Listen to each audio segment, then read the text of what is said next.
ya. Jadi itu penting, tingkatan-tingkatan itu kita pahami bahwa seseorang sudah mencapai hakul yakin, bagi dia memang yang dituju adalah ridho dan rahmat Allah Subhanahu wa taala.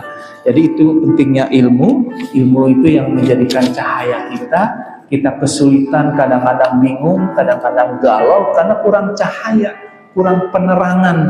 Sebagaimana kita jalan di malam hari, gelap, nggak ada lampu, walaupun senter pun ya ibaratnya di dalam suasana gelap, senter pun menyoroti ilmu kita. Nah, kita bisa berjalan. Nah, kadang-kadang kita pusingnya, sumpeknya di siang hari padahal matahari terang. Ya, karena memang kurang cahaya di dalam diri kita, kurang ilmu kita. Ya, kata orang ya, semua kesulitan itu ada jalan keluarnya. Semua penyakit ada obatnya. Kita kan belum tahu, ya termasuk diri saya sendiri, bagaimana membimbing anak, bagaimana nyenengin keluarga, bagaimana nyenengin diri kita sendiri. Nah, kita sendiri kan terdiri dari jasad tubuh kita, hati kita, dan ruh kita. Dan masing-masing itu punya tabiat untuk bahagia. Ya, setiap manusia punya tabiat, tubuhnya punya tabiat senang, hatinya. Tanaman juga sama, hewan juga sama. Misalkan ikan mujair, dia nggak mau ditaruh di air asin, air tawar, tabiatnya dia untuk hidup di situ. Ya, begitu tanaman juga sama, tanaman padi, tanaman kangkung, tanaman anggur, punya tabiatnya, punya hidupnya, dia bikin hidup senang, tumbuh subur. Nah, tubuh kita apa tabiat yang bikin tubuh kita ini bahagia? Yang pertama tentu sehat. Ya, tubuh kita sehat. Nah, gampang tubuh kita jadi senang bahagia. Sehat dulu, tapi kalau sakit menderita. Yang kedua apa? Makan yang halal, ya, makan yang baik, makan yang lezat. Tubuh kita senang. Ya. Kasih ikan teri, kasih sayur gabus pucuk, kasih telur dadar, kasih ayam goreng, tubuh kita senang. Ya, kasih minuman yang halal. Ya, kemudian apa? Tempat tinggal ada, kamar ada, kalau hujan nggak bocor, listrik ada, tubuh kita senang. Apalagi kendaraan. Tubuh kita senang, ada kendaraan. Kalau mau pergi dari sini ke Pasar Muara, kebetulan ada kendaraan, ada sepeda, ada motor, ada mobil bisa bawa keluarga, ada motor. Senang, tubuh kita senang. Apalagi yang membuat tubuh kita senang? Ada pekerjaan, ada penghasilan. Coba kalau nggak ada itu aja, tubuh kita menderita, sakit menderita, nggak ada makanan, lapar menderita. Nggak ada minuman, menderita. Nggak ada rumah bocor, menderita. Nggak ada kendaraan, menderita. Nggak ada penghasilan, menderita. Nggak ada pekerjaan, walaupun ada penghasilan dagangnya kurang, menderita juga. Ya, jadi ada tabiat-tabiat kebiasaan di dalam hidup ini, ya tubuh. Yang kedua adalah hati. Hati kebiasaannya menjumpai kepada orang yang kita cintai, kita sukai. Hati juga kesenangannya menjumpai kepada yang kita inginkan.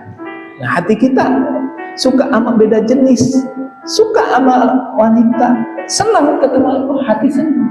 Ya, sekarang udah punya istri, senang ketemu istri pagi ada komunikasi, siang ada komunikasi, malam harus lebih komunikasi lagi. Hati kita senang. Jangan sampai begitu pagi nggak ada komunikasi, masalah dari pagi bisa sampai siang, sampai sore, bisa sampai besok lagi. Hati kita jangan dibikin galau, kacau gitu. Ya, makanya hati itu punya tabiat senang menjumpai kepada orang yang disukai, termasuk kepada keinginan kita. Ya, keinginan kita nih, misalnya kita punya tanaman anggur, tanaman pare, tanaman apa, kamu senang punya kambing, keinginan kita, wah kambing sehat, ya, beranak lagi, senang hati kita, ya, terus gitu. Jadi masing-masing punya tabiat, ya, kesenangan. Jadi kita pahami bahwa hidup kita ingin bahagia, kita mesti tahu juga tabiat tubuh kita apa. Ya tabiatnya standar kita ini, seperti yang saya sampaikan. Hati juga sama standar. Nah, ruh jiwa kita tabiatnya apa? Ruh kita ditiupkan dari Allah, ya. Tabiatnya adalah dekat dengan Allah. Ya, ingat terus kepada Allah. Bentuknya yang terdekat ingat kepada Allah adalah sholat. Ya, inna sholati wa nusuki wa mahyaya wa mamati lillahi rabbil alamin. Bedanya sholat dengan ibadah, dengan zakat, dengan berbuat baik. Berbuat baik memang ada perintah dari Allah lewat wahyu kepada Nabi kita Nabi Muhammad SAW. Puasa juga sama. Pergi haji, pergi umroh, ada dari wahyu. Wahyu disampaikan oleh malaikat Jibril kepada Nabi kita Nabi Muhammad SAW. Tetapi sholat dalam peristiwa Isra Mi'raj, Nabi kita Nabi Muhammad SAW dapat perintah langsung dari Allah. Nah, bedanya di situ, perintah langsung dari Allah kepada junjungan kita, berarti ini perintah sangat urgent, penting. Makanya di situ dikatakan inna sholati wa nusuki wa mahyaya wa mamati lillahi rabbil alamin. Nah, 4 hal ini penting untuk terus kita jalankan. Sholat wajibnya sudah merasakan belum? Sholat wajib nikmat belum? Hakul yakin sudah. Kalau sudah merasa nikmat, pasti pengen ada sholat tambahan. Ya, sholat sunat, kalau masih datang sholat tahiyatul masjid, sholat sunat qabliyah subuh, qabliyah zuhur, ya, ba'diyah zuhur, ba'diyah maghrib, ba'diyah isya, sholat tarawih. Nah, orang-orang yang suka sholat sunat, sholat duha, sholat tahajud, karena sudah merasakan nikmatnya sholat. Kayaknya ada yang kurang dekat sama Allah. Ya Allah, mohon ini gak cukup. Kita harus buktikan juga dengan tubuh kita, hati kita, ruh kita menghadap kepada Allah. Sholat, ya bentuk terdekat kita dengan Allah, komunikasi kita dengan Allah adalah sholat. Makanya sholat penting, ya, dikerjakan memang ada waktunya, yaitu kalau sholat wajib, sholat sunat juga ada waktunya, kalau sholat duha ada waktunya, sholat tahajud juga ada waktunya. Apakah sholat itu pernah kita lakukan? Seperti sholat tahajud, tidur dulu, bangun tengah malam, itu lebih terasa lagi dekat dengan Allah. Ya, kita kan pengen dekat dengan Allah dalam perjalanan hidup. Kalau lagi sulit, lagi senang, kadang-kadang lupa. Ya, makanya ditarik oleh Allah. Dibikin sulit nih, dibikin bingung nih, kesana kemari curhat, gak ada yang mendengar. Ya udah, kita kepada Allah. Ya, kadang-kadang orang yang sukses, terus-terusan sukses, kalau dagang untung terus, nanti ujungnya biasa ujub, sombong. Tapi kalau diberikan dagang nggak laku, kurang laku, dagang rugi, ya termasuk saya pedagang. Memang saya lulusan guru, sarjana guru, tapi saya juga membisnis. Ya, saya di perusahaan juga, kebetulan jadi manajer, jadi dagang Indonesia.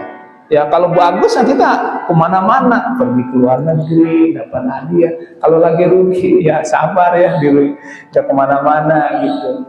Ya, jadi memang setiap orang itu ada urusan masing-masing, ada pekerjaan masing-masing, dan kesulitan juga akan menghinggapi diri kita. Bukan karena memang kita nggak diperhatikan, memang kita diperhatikan, diuji dengan keburukan dan kebaikan di dalam surat Al-Anbiya ayat 35. Nah, itu penting ya, bahwa kita memahami tentang diri kita supaya kita hidup ini jangan menyalahkan. Yang paling penting lagi tadi berprasangka baik. Nah, yang ketiga adalah amal, ya. Ilmu tanpa amal adalah kosong. Amal adalah manifestasi nyata dari iman dan ilmu. Amal bukan hanya ibadah muhdah, salat, zakat, tapi juga akhlak, membantu sesama, berkata jujur. Iman, ilmu, amal, itulah kesatuan utuh seorang muslim sejati dalam setiap perjalanan hidup untuk meraih ridho dan Allah Subhanahu wa taala. Ya, jadi kita punya iman, kita punya ilmu harus dibuktikan dengan amal. Iman kita, orang yang tahu iman kan Allah sama diri kita. Ya, yang tak punya ilmu kan diri kita. Tapi amal harus dibuktikan. Ya, berbuat amal dikerjain. Ya, seperti kita. Amal itu apa? Amal itu adanya gerak anggota tubuh kita atau gerak hati, itu namanya amal. Hati kita bergerak kemana? Tubuh kita bergerak kemana? Bila anggota tubuh kita, hati kita bergerak di jalan yang diridhoi oleh Allah, itu namanya amal taat. Tetapi kalau anggota tubuh kita, hati kita bergerak yang dilarang oleh Allah, itu namanya amal maksiat. Kita bergerak, kaki bergerak kemana? Gerakan kaki kita melangkah. Hati kita bergerak kemana? Apakah husnudzon, suudzon, pikiran kita berprasangka buruk, berprasangka baik, itu kan semua bergerak. Nah, kalau kita bergerak di jalan yang diridhoi Allah, jelas-jelas ada dalilnya, jelas-jelas ada ayatnya, ada kebaikan, orang lain merasa baik, nah itu amal kebaikan, amal taat. Kalau orang ilmu tasawuf itu amal taat itu ada yang namanya amal syariat, ada yang namanya amal tarekat, ada namanya hakikat.